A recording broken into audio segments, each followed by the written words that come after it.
आए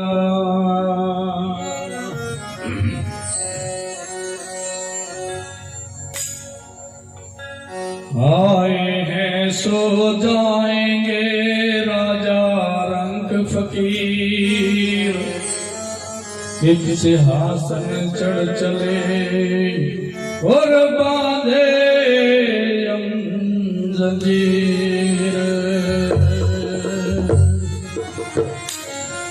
गई गई को जान दो बंदे, रही रही को ले राख, कहीं रही रही भी चली जा उस गई गई के साथ।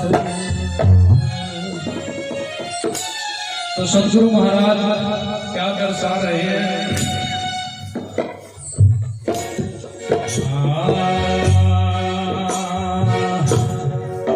सह की सार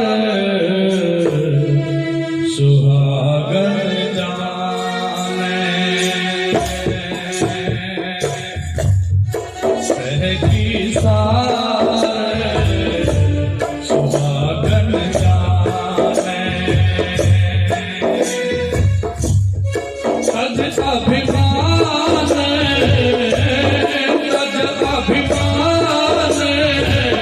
सुख लिया सुहागन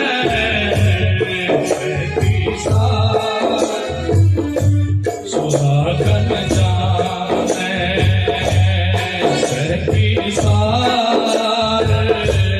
सुहागन जाने।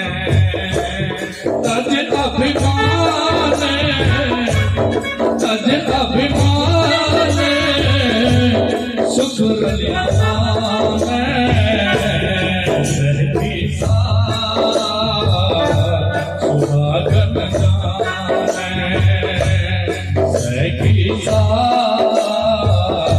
सुहागन जाने, सुहागन जाने।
जो जन जाने पीर पराई, जो जन जाने पीर पराई, जाके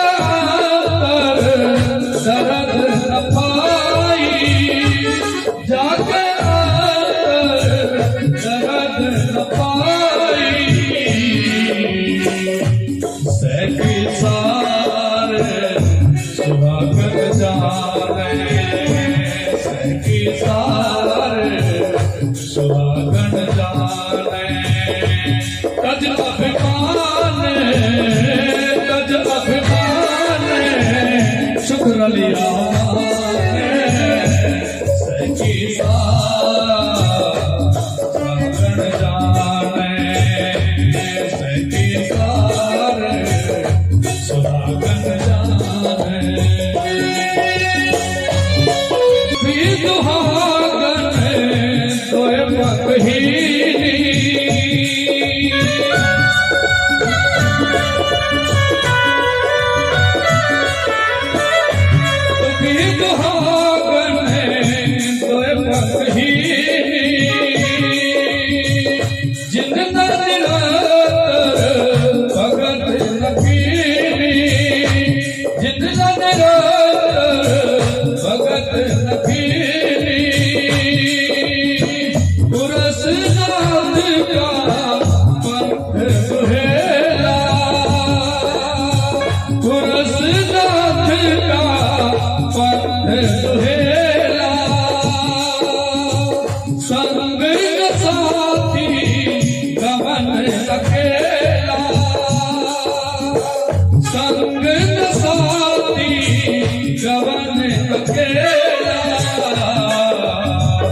सखी सुहागन जाने सखी सुहागन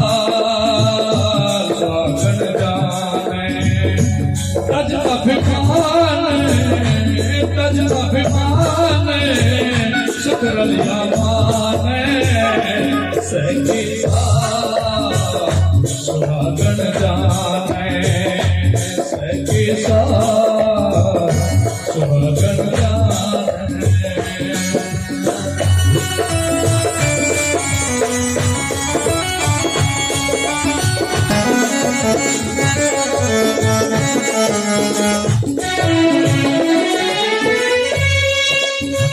दुखिया पद करत पाया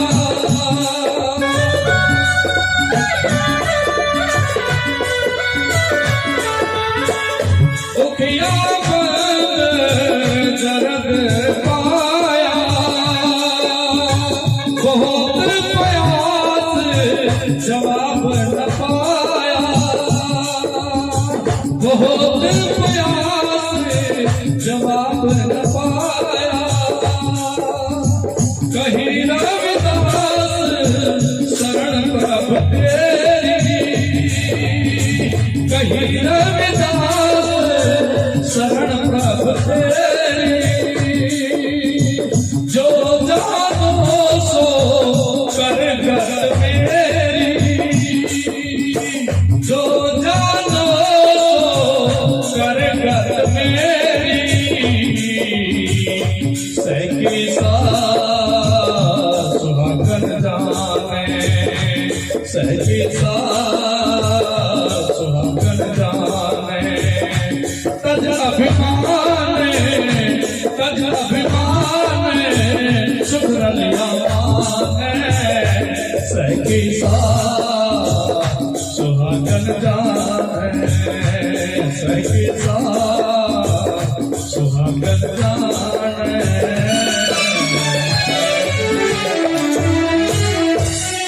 बोलिए जगत गुरु रविदास जी महाराज की सतगुरु समदास जी महाराज की।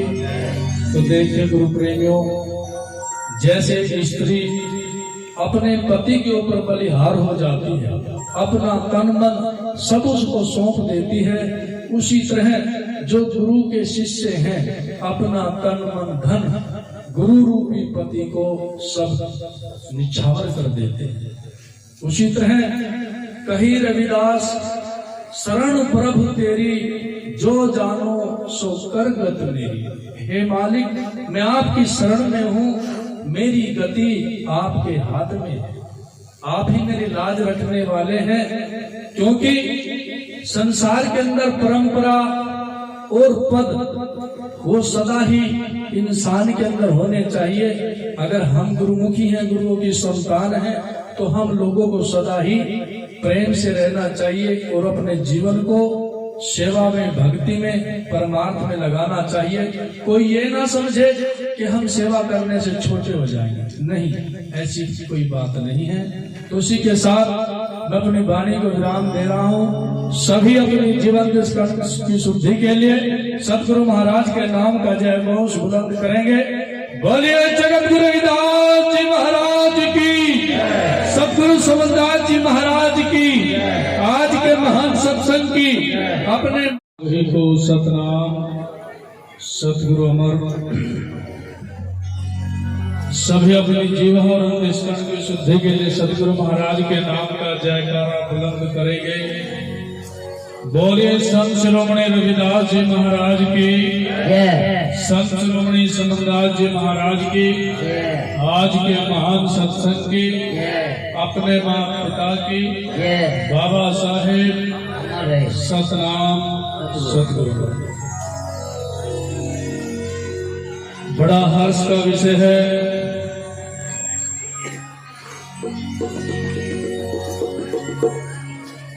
कि आज ग्राम मनसापुर में सदगुरु महाराज जी का सत्संग आप श्रवण कर रहे हैं।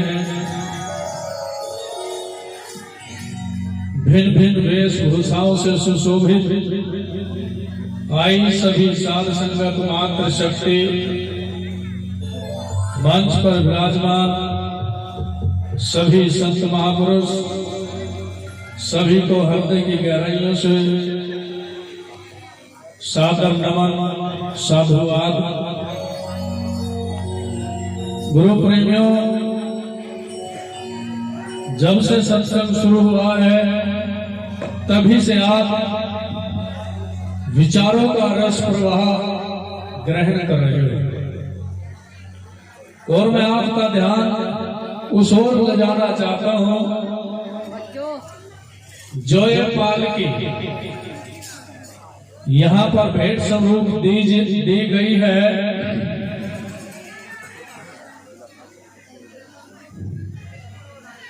जो इसके ऊपर चंवर डोला रहे हैं, देख रहे हो आप, इस चंवर की परिभाषा क्या है? नाम तेरा तुम ही चंवर डोला रे, तेरा नाम ही है जो चंवर रूपी कवच इंसान के जीवन में रस जोड़ता है। लेकिन नियम और अनुशासन, जो भाई अभी खड़े हैं चंवर डोला रहे हैं, इनका खड़ा होने का स्टाइल, चंवर डोलाने का स्टाइल, क्योंकि ये सिख संप्रदाय और सिख पंथ का बहुत ही एक कठोर नियम है कि चंवर उस तरह डुलाया जाता है कि इस ग्रंथ के ऊपर, प्रतिमा के ऊपर कोई गंदगी ना लगे, मक्खी मच्छर ना लगे। इतनी महानता वो अपने संत महापुरुषों के सभी सिखन को हुक्म है, गुरु मानियो ग्रंथ। ग्रंथ इंसान के द्वारा लिखा गया, जो उनके संत और महापुरुषों ने समाज के सामने अपने जीवन काल का जो भी दृष्टांत दिया है, कुर्बानियां दी हैं, वो सभी उनके 10 गुरुओं को उजागर करती है।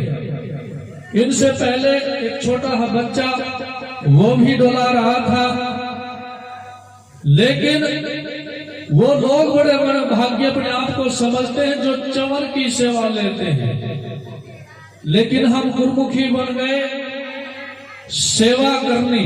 अभी सेवा का विषय चल रहा था कि सेवा कैसे करनी चाहिए। क्या इतने सत्संग पंडाल में ये 2 ही बच्चे सेवा के लिए आए थे? क्या दूसरों के मन में सेवा का भाव नहीं जागा कि हम भी खड़ा होकर के चंवर की सेवा कर ले? नहीं, सब बातों में मशगूल है। सतगुरु का नाम लिया ना भजी पराई बाणी, सारी रात बजाया तुम्बा गाई काल का। देख रहे हैं अच्छी ढोलक बज रही है, अच्छा गवैया है, गर्दन हिल रही है, लेकिन भक्ति मार्ग यहां तक नहीं है। भक्ति मार्ग बहुत दूर तक जाता है, जहां पर जन्म मरण के बंधन कट जाते हैं। गुरुओं के दर्शन से, उनके नाम दान की दीक्षा लेने से वो भाव पैदा होता है। तो गुरु प्रेमियों, एक दृष्टांत तो बहुत है, मुझे एक दृष्टांत याद आ गया कि भक्ति क्या चीज होती है। जो लोग भक्ति जैसी ऊंची और सूची ताकत को निमन समझते हैं,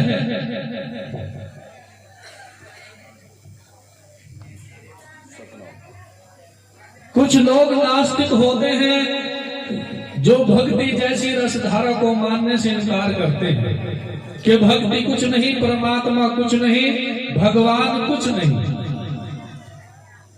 एक भगत कहने लगे कि जो यह खाना रखा है, अगर मैं नहीं खाऊंगा, क्या परमात्मा या भगवान या सतगुरु मुझे जबरदस्ती नहीं देंगे, मुझे जबरदस्ती नहीं खिलाएंगे?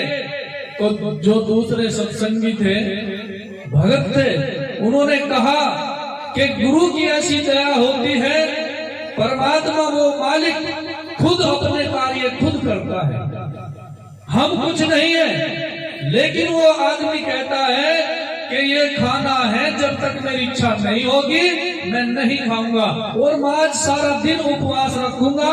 मैं देखता हूं कि गुरु महाराज, बहुत धन्यवाद इस बच्चे का, गुरु महाराज इन्हें शिक्षा दे, ज्ञान दे और संस्कारों से ओतप्रोत करें। तो आदमी कहने लगा कि मैं आज पूरा दिन फास्ट रहूंगा, मैं खाना नहीं खाऊंगा। तो घर से चल दिया, घर खाते व्यंजन देखता है, जीभ ललचाती है, उसने सोचा यहाँ ठीक नहीं रहेगा, किसी जंगल में चला जाऊंगा। जंगल में चला गया, एक वृक्ष के नीचे कुछ लोग टिफिन में खाना खा रहे थे। तो जब उसके कदमों की गड़गड़ाहट सुनी तो वो लोग पूरा जो टिफिन था खाने का उसे छोड़ करके भाग गए।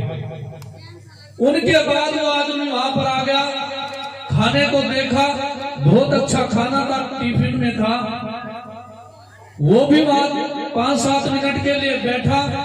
तो कुछ समय के बाद घोड़ों के कदमों की आवाज आई, वो आदमी डर गया और डर के वही झाड़ियों के पीछे छुप गया।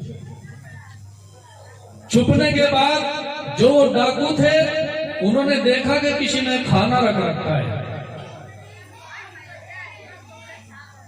तो वो खाने के लिए तैयार हुए। उनमें से बुजुर्ग डाकू था, उसके मन में ख्याल आया कि इतना अच्छा भोजन कोई हमारे लिए क्यों रखेगा, क्या इसमें जहर मिला हो, हम खा ले और हम मर जाए। जिसने भी ये खाना रखा होगा वो कहीं ना कहीं इर्द गिर्द हमारे पास ही छुपा होगा। तो उन्होंने ढूंढना शुरू किया और वो झाड़ियों के पीछे से पकड़ा गया। उन्होंने कहा कि खाना तुमने क्यों रखा? उसने कहा मैंने नहीं रखा। जब तुमने नहीं रखा तो तुम कैसे हो यहाँ? चलो खाना खाओ। वो खाने के लिए तैयार नहीं था क्योंकि प्रतिज्ञाबद्ध था कि मैं आज खाना नहीं खाऊंगा। तो डाकुओं ने उसे बहुत थपेड़े मारे और अंततः क्या हुआ, उसे खाना खाना पड़ा। तो अगर हम चाहते कि हम सब कुछ करते, ऐसा संभव नहीं है। जो भी कर रहे हैं सतगुरु महाराज ही करा रहे हैं। तो वही सोच आदमी के मन में बात आई कि जब गुरु महाराज खिलाता है थपेड़े मार मार के खिलाता है। इसलिए हम ये ना सोचे कि परमात्मा सतगुरु महाराज इस दुनिया में है ही नहीं। जो नास्तिक लोग हैं, सतगुरु समनदास जी महाराज के साथ हम चित्तौड़गढ़ चले गए।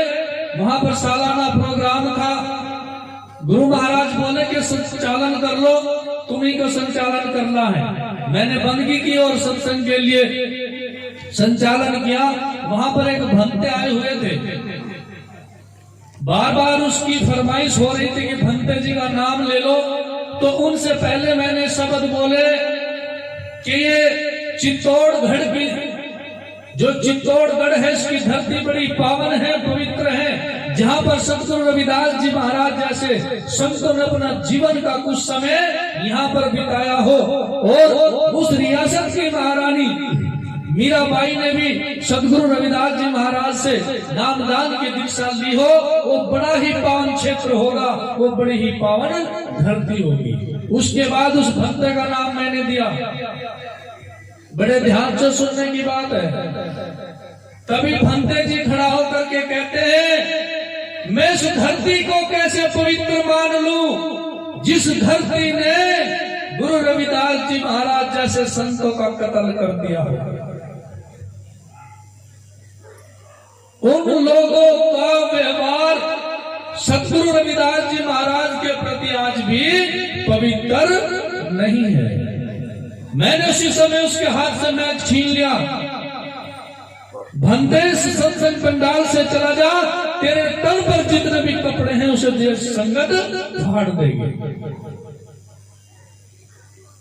सोचने का विषय है। हम अपने पीछे लगाते हैं राकेश गौतम, ब्रिजेश गौतम, डॉक्टर गौतम में ऐसी क्या बात रही जो गुरु रविदास जी महाराज में ना रही हो।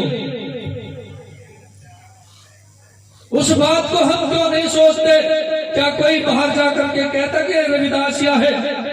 हम रविदासिया क्योंकि कहीं रविदास खलास चमारा, जो हम सहरी सो मीत हमारा। हम उसी के हैं जो हमारे वचन को बल देता है, महत्व देता है। हम उसके हैं, वो हमारा है।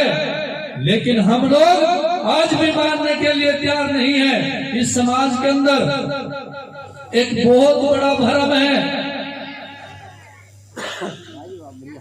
जैसे समाज की दशा चल रही है, सतगुरु समदास जी महाराज ने 100 वर्षों तक इस समाज के लिए तूफानी प्रचार किया। दिन रात जागे, दिन रात चले, लेकिन कहा है जिस घर का चौधरी एक हो, हद की हदाई दो। और जिस घर में 2 से ज्यादा चौधरी हो, उस घर का उजड़न हो। वो देश उजड़ जाता है, वो राष्ट्र उजड़ जाता है, वो गांव उजड़ जाता है, वो घर उजड़ जाता है जिन घरों में 2 से ज्यादा चौधरी हो जाते हैं। और वही हाल हमारे इस मिशन का है। कोई झुकने के लिए तैयार नहीं। समाज कहाँ जाएगा?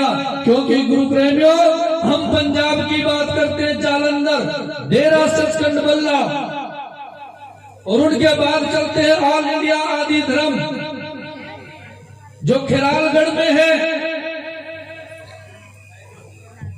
जिनके संस्थापक बंताराम घेड़ा जी हुए हैं। उनकी भी लड़ाई यहां लड़ी हुई, वो भी ऐसे ही लड़े। लेकिन हर समस्या का हल झगड़ा नहीं है। उस पर बैठ करके विचार कर ले, मनन कर ले,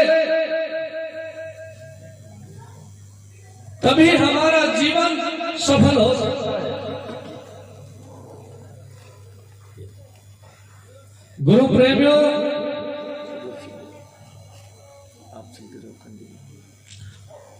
क्योंकि जो ये मिशन की धरोहर सतगुरु समदास जी महाराज ने हमें दी है, बड़े त्याग, तपस्या और बड़ी मेहनत के बाद उन्होंने हमें दी है। हम आईजी बन जाते हैं, डीआईजी बन जाते हैं, कलेक्ट्रेट बन जाते हैं, डीएसपी बन जाते हैं। बनना बहुत आसान है, लेकिन उस पद की गरिमा को बनाए रखना बड़ा मुश्किल होता है। आज जो मिशन सतगुरु समदास जी महाराज ने हम लोगों को दिया है, उसको संभालने की जरूरत है। इस समाज के अंदर एक भ्रांति है कि सतगुरु समदास जी महाराज अध्यक्ष हैं, अध्यक्ष थे, अध्यक्ष रहे। लेकिन गुरु प्रेमियों, अध्यक्ष और संस्थापक क्या चीज होती है? संस्थापक वो चीज है, दुनिया जब तक रहेगी तब तक वो संस्थापक पद पर बने रहेंगे। लेकिन जो अध्यक्ष पद होता है वो एक लिखित दस्तावेज है। बात को ध्यान से सुनिए, अध्यक्ष एक लिखित दस्तावेज है, कुछ समय के लिए होता है। आज सतपाल जी अध्यक्ष है, कल कोई समय आएगा, कल दूसरा अध्यक्ष उस कमान को संभालने के लिए, उस कार्यों को सुचारू रूप से चलाने के लिए अध्यक्ष पद की आवश्यकता होती है। समाज उस बात पर विरोध करता है, विरोध जताता है। हम कैसे उन्हें अध्यक्ष मान ले? ये तो कागजी कार्रवाई है, एक लिखित दस्तावेज है। जब तक हम इसे फॉलो नहीं करेंगे तब तक हमारा कार्य सुचारू रूप से चल ही नहीं सकता। उस कार्य को चलाने के लिए या तो हम दूसरे के बन जाएं या दूसरे को हमारा बन जाना चाहिए। क्योंकि लड़ाई झगड़े की बात जब आती है, ना तो हमारा कुछ बनेगा ना दूसरों का कुछ बनेगा। इतना बड़ा मिशन है, सर्वसम्मति किसी के पास नहीं कि हाँ चलो हम सब मिशन इकट्ठा होकर के समाज के सहयोग को कोई भी हो उसे उत्तराधिकारी बना दे। कोई भी मिशन के अंदर प्रोग्राम हो, जैसे सतगुरु समनदास जी महाराज के समय काल में होता था, एक दिन में एक प्रोग्राम होता था, चाहे वो दिन में हो या रात में हो, कोई डबल एक तारीख में कोई डबल प्रोग्राम नहीं होते थे। उससे मिशन की जान बंध जाती है, वो मिशन बंध जाता है जो शक्ति सत्ता सतगुरु समनदास जी महाराज ने इस समाज को दी है, संतों को दी है, वो जू की तू बरकरार रहेगी।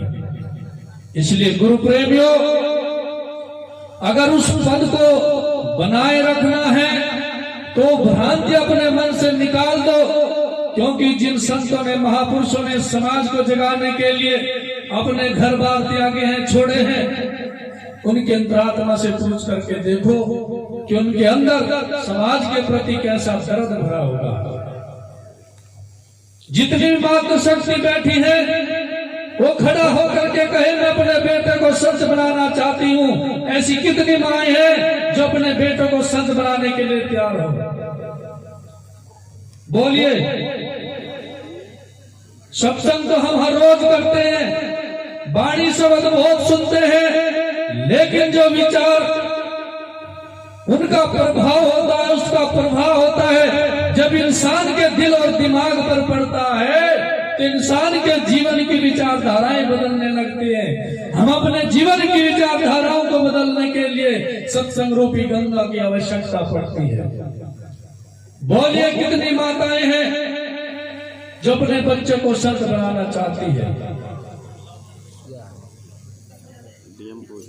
बहुत धन्यवाद है इस बहन जी का, जिन्होंने अपने अंदर इस बात को ठाना है। ऐसा कोई आश्रम नहीं है, अगर आप अपने बच्चों को किसी आश्रम पर छोड़ते हो, संत बनाना चाहते हो, वो आपके बच्चों को हर फैसिलिटी देंगे, हर सुख सुविधा देंगे, ताकि जो 100 वर्षों का कारवां है उसे संभालने के लिए कोई ना कोई आने वाले समय में हमें वो वंशज चाहिए जो इस प्रथा को संभाल सके, उसे नियमित रूप से चला सके। लेकिन नहीं चाहती कि मेरा बेटा चंद्रशेखर बने, भगत सिंह बने। वो कहती है कि पड़ोसियों का ही बेटा उनके घर में ही पैदा हो। क्यों? चंद्रशेखर को गोली लग सकती है, भगत सिंह को गोली लग सकती है, और मां नहीं चाहती कि मेरे बेटे को कोई गोली लगे। और मैं लोगों का साधुवाद देना चाहता हूं, जो लोग गुरुमुखी नहीं है वो सत्संग में बैठे हैं, जो मात्र शक्ति गुरुमुखी नहीं है वो सत्संग में बैठे, उनकी बहुत बड़ी हिम्मत है कि वो सत्संग सुन रहे हैं, विचार सुन रहे हैं। इससे बड़ी बात हो ही नहीं सकती। ऐसे कितने लोग हैं जिन्होंने नामदान की दीक्षा नहीं ले रखी? वो कृपया हाथ उठाए, शर्माने की कोई बात नहीं है। जिन्होंने नामदान की दीक्षा नहीं ली, क्योंकि गुरु रविदास जी महाराज क्या कह रहे हैं? हर सा हीरा छाड़ कर नर करे आन की आस, वे नरियमपुर जाएंगे सतभाषे गुरु रविदास। गुरु रविदास जी महाराज ने अपने तर्क व्यक्त किए हैं इस संसार के सामने कि हर सा हीरा छाड़ कर जो नर करे आन की आस, वे नरियमपुर जाएंगे सतभाषे गुरु रविदास। जो इंसान अपने इस हीरे रूपी जन्म को छोड़ करके अन्य स्थानों पर जाते हैं, सतगुरु रविदास जी महाराज सत दर्शा रहे हैं कि वे लोग अवश्य ही नरक में जाएंगे। गुरु महाराज जी का साखी है, वो कह रहे हैं कि वो लोग नरक में जाएंगे।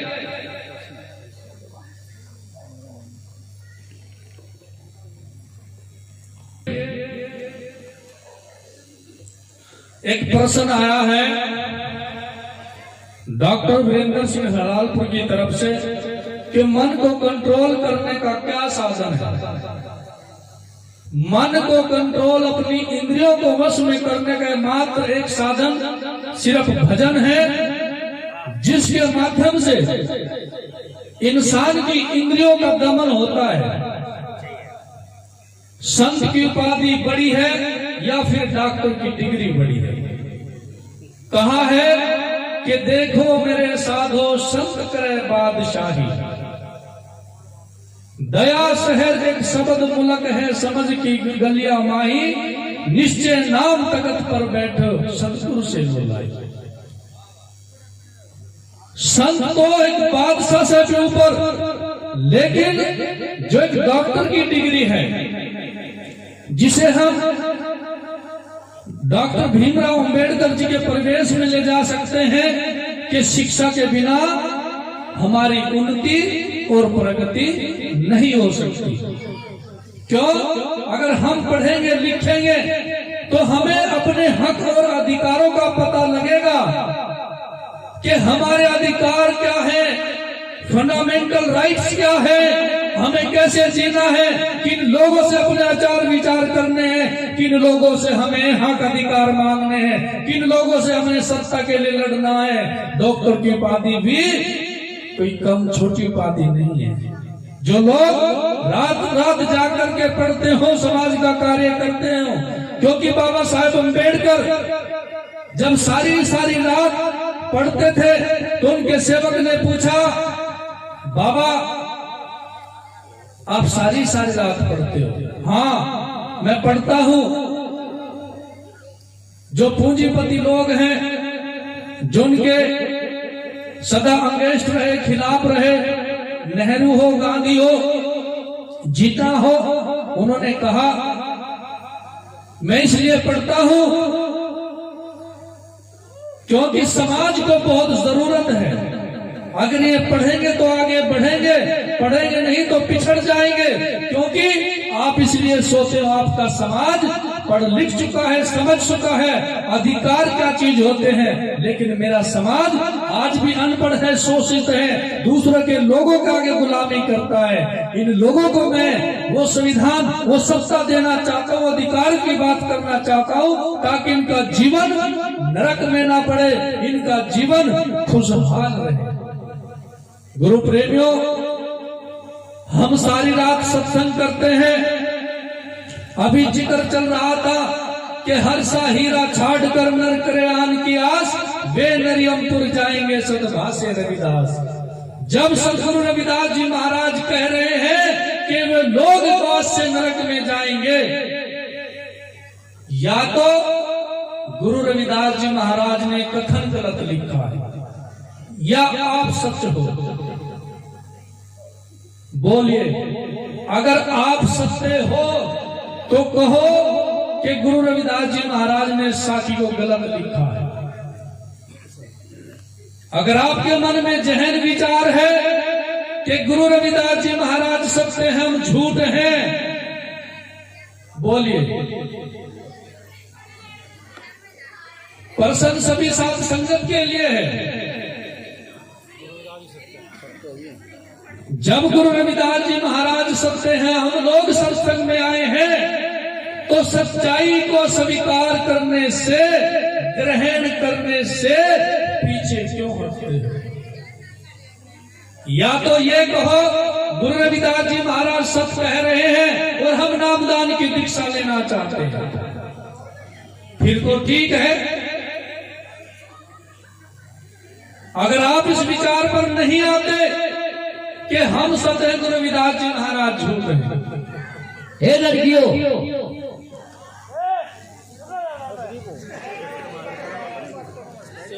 जहां गुणियों के गुण नहीं क्या चाहिए सधाम, और धोबी बसकर क्या करे जहां नंगों का ही बाप। जो लोग अपने समाज के संतों को सुनने के लिए तैयार ना हो, उनके ज्ञान को धारण करने से गुरेज करते हो, परहेज करते हो, ऐसे लोगों से ज्ञान विचार सुनाने से कभी कोई लाभ होता ही नहीं है। एक तराजू ना तुले मिंडक और चमार, चार को रखे दो भागे कहे रविदास विचार। ये गति समाज की है। बातें जरूरी आपके लिए। बैठ सभा के बीच में मूर्ख मचावे रंग, अपनी तो सौधी नहीं वे करें औरों को तंग। अगर आपको नहीं सुनना तो मत सुनिए। अगर आपका घर पास हो आप घर जा सकते हो।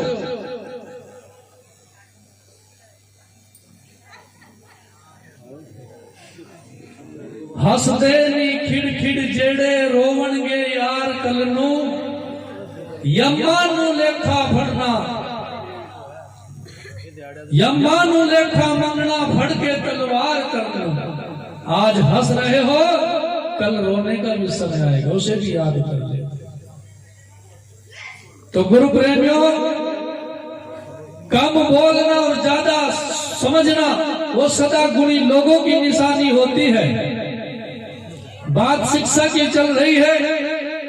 उत्तर प्रदेश प्रांत के अंदर, चाहे वो हरियाणा प्रांत हो, उत्तर प्रदेश हो, कोई भी हो, जब हम राजनीतिक पार्टियां करते हैं तो क्या कहते हैं? चलो सहारनपुर, चलो करनाल, चलो जींद, चलो मुजफ्फरनगर। लेकिन इस मंच के माध्यम से हम आह्वान करते हैं शिक्षक उस क्षेत्र में, चलो नगला खारी, चलो नगला खारी, जहां पर संत शिरोमणि रविदास जी महाराज के नाम से यूनिवर्सिटी बनाई जा रही है। उसमें आहुति डालने के लिए अभी बात आ रही थी कि बहुत बड़ा खेल है, लेकिन हम लोग इस भारत देश में 33 करोड़ की जनसंख्या आबादी के लोग हैं।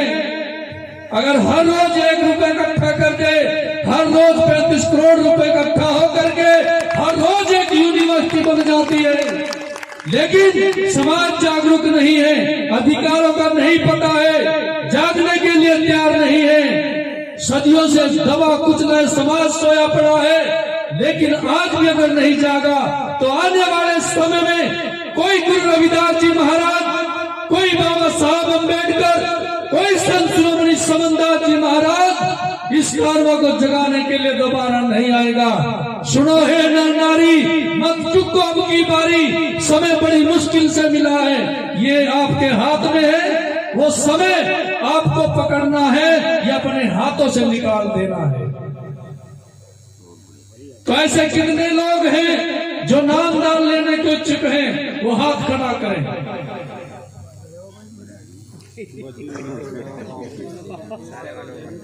खुदी को करो बुलंद इतना कि हर तकदीर से पहले खुदा बंदे से खुद पूछे, बता तेरी रजा क्या है।